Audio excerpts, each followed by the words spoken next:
5. In the past, artists represented things they had seen on Earth, things they liked seeing or might have liked to see. Today they reveal the relativity of visible things. They express their belief that the visible is only an isolated aspect in relation to the universe as a whole, and that other, invisible truths are the overriding factors.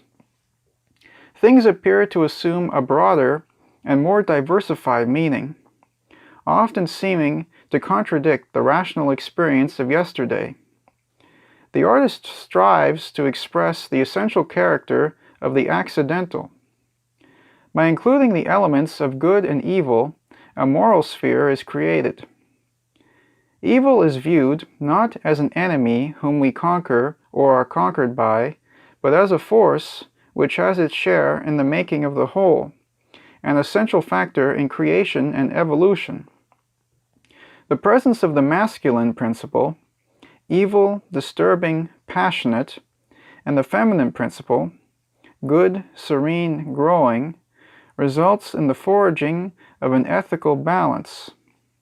Corresponding to this is the dialectic of forms, movement and counter-movement, or, if we want to put this in more elementary terms, colorism, as in Delaunay's analysis of forms by color.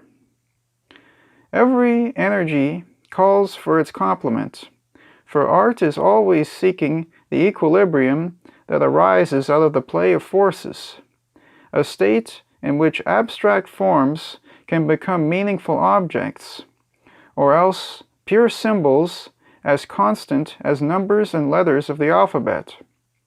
Taken all together, these may become symbols of the cosmos. That is to say, they become a form of religious expression. A few examples. 1. A sailor of classical antiquity in a boat, greatly pleased with the clever contrivance which such a boat is. The ancients would represent him in those terms. By contrast, modern man strolling over the deck of a steamer is aware of quite other factors. His own motion, the motion of the ship, which may be contrary to his, the speed and direction of the current, the rotation of the Earth's motion in its orbit, the orbits of stars and moons around it. Resultant, a system of movements in the universe with the ego on the steamer as the center. 2. An apple tree in blossom. Its character, its roots, the rising sap in its trunk, a cross-section with its annual rings, the blossom with its various parts and sexual functions, the fruit, the core with its seeds. The whole is a structure of states of growth. 3. A man sleeping, the circulation of his blood, the measured respiration of his lungs, the delicate operations of his kidneys, and in his brain a world of dreams, with all their ties to the powers of destiny. The whole is a structure of functions united in the most peaceful repose. Art is a parable of creation. It is an example, as the terrestrial is an example of the cosmos. But all these matters we have been speaking of are not yet art.